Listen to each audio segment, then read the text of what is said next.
Hello friends, good morning. তো আমার নতুন নিউ ব্লগে তোমাদেরকে সবাইকে স্বাগত। তো এত ঝড় বৃষ্টি, এত কষ্ট করে মানে যেটার জন্য আসা আমাদের মহাপ্রভুর দর্শন, ফাইনালি এই যে দেখো আমি রেডি হয়ে গেছি। একটা সাদা ড্রেস আমি পরেছি, যে একটা সাদা ড্রেস পরেছি, এটা আমার বার্থডে গিফট অ্যাডভান্স। এটা আমার দিদি আমাকে গিফট করেছে। এটা পরেই আমি পুজো দিতে যাব। তো এত কষ্ট করে মানে সত্যি বলতে এই দিনটার জন্যই বোধহয় এত বছরের অপেক্ষা ছিল। তো ফাইনালি যাচ্ছি মহাপ্রভুর দর্শনে। দেখো আমাদের হোটেল রুম থেকে সি বিচ ভিউটা।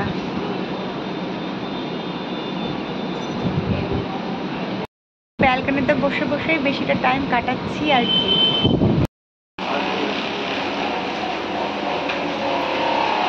তো আমরা রেডিও হয়ে গেছি। এই যে আমি আর আমার কর্তামশাই, পান্ডা চলেও এসছে।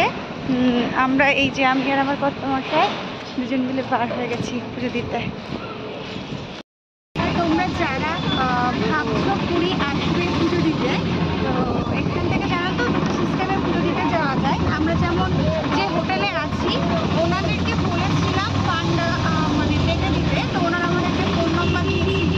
আমরা ফোন করে পান্ডা ডেকে নিয়েছিলাম। পান্ডা আমাদের টাইমও দিয়েছিল 10:30।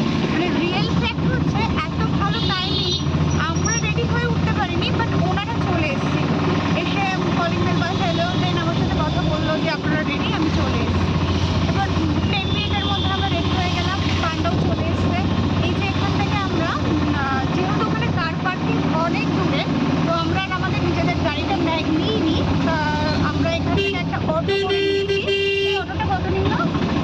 150। তো তোমরা একটু কথা বলে নেবে, অনেক সময় হয় একটু বেশি বলে, তো একটু কম করে বললে। এখানে মানুষগুলো যেটা দেখলাম মানে অ্যাডজাস্টেবল, মানে তুমি যেটা বলবে ওনারা শোনে।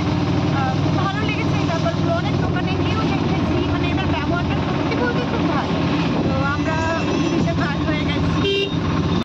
আমরা এখান থেকে অটো যাই না, তো এখান থেকে যেটা যাই রিক্সা, টোটো। আমরা লাস্টে এই যে আমাদের পান্ডা দাদা আমাদেরকে স্কুটিতে করে নিয়ে যাচ্ছে, কারণ এখানে রুটটা খুব ছোট। মন্দিরটা দেখলে একটা আলাদা মানসিক শান্তি হয়। তো আমাদের পুজো দেওয়া খুব সুন্দরভাবে হয়েছে, মানে এত সুন্দরভাবে যে পুজো দিতে পারবো সত্যি ভাবতে পারিনি। খুব ভালোভাবে জগন্নাথ দেবের দর্শন করতে পেরেছি। তো মানে সত্যি বলতে এত বছরের মানে এত দিনের প্রতীক্ষার পর আমার যে আশা পূরণ হয়েছে, জগন্নাথ প্রভুর দর্শন পেয়েছি, এর থেকে মানে বেশি পাওয়া বোধহয় আর কিছু হয় না। মানে একদম সামনে থেকে জগন্নাথ প্রভুর দর্শন পেয়েছি, এত ঝড় বৃষ্টির মধ্যে দিয়ে। মানে তোমরা যারা বসিরহাটে থাকো কিংবা নিউজে দেখেছো উত্তর 24 পরগনার অবস্থা কি ছিল, মানে যেখানে একটা রেড অ্যালার্ট ছিল যে বাড়ি থেকে বেরোবেন না, সেই পরিবেশে ভোর 4টের সময় রাস্তার মধ্যে দিয়ে যেভাবে আমরা এসছি, মানে সেটা সত্যি অবিশ্বাস্য। তার মধ্যে যেটা ছিল সবথেকে বড় ব্যাপার হচ্ছে জগন্নাথ প্রভুর আশীর্বাদ। ওনার আশীর্বাদে বোধহয় আমরা এতটা সুন্দর করে আসতে পেরেছি। তা এই দেখো মন্দিরটা। জানো তো বন্ধুরা, একটা সিঙ্গেল পাহাড় কেটে এই মন্দিরটা তৈরি হয়েছে। পাহাড় কেটে কেটে এত সুন্দর করে একটা মন্দির তৈরি করা হচ্ছে।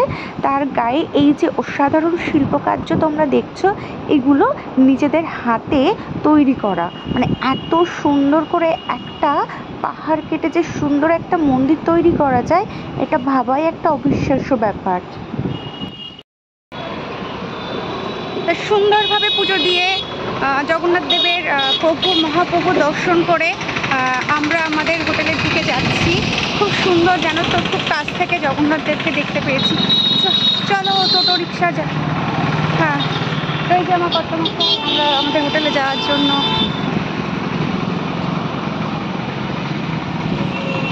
জয় জগন্নাথ। আমরা আবার আসবো মহাপ্রভুর দর্শনে নেক্সট বছর। আমাদের পুজো দেওয়া কমপ্লিট হয়ে গেছে। তোমরা যারা পুজো দিতে আসবে তোমরা চেষ্টা করবে 10:30টার যে লাইনটা আছে না ওটাতে পুজো দেওয়ার।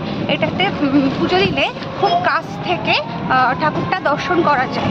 এখানকার যে পান্ডা দাদা আমাদের সাথে ছিল এই ইনফরমেশনটা সেই আমাকে দিয়েছে, না হলে আমি জানতে পারতাম। বলো না 4 টাইমে পুজো হয়, কিন্তু 10:30টার যে পুজোটা হয় ওটাই কাছ থেকে ঠাকুরটাকে দেখানো হয়, ঠাকুরটা দর্শনও হয়, খুব কাছ থেকে জগন্নাথ প্রভুর দর্শন করা যায়।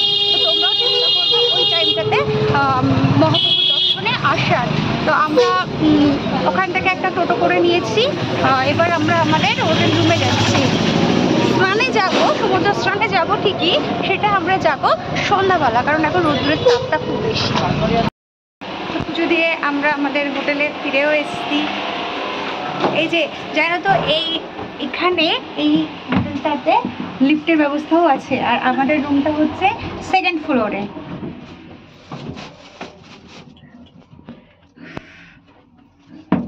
মানে পুজো দেওয়ার টাইমটা না রোদ্দুরটা খুব কম ছিল, আর খুব ভালোভাবে যে আমি ঠাকুরের দর্শন করতে পেরেছি এটা সত্যি বলতে আলাদা একটা পাওয়া।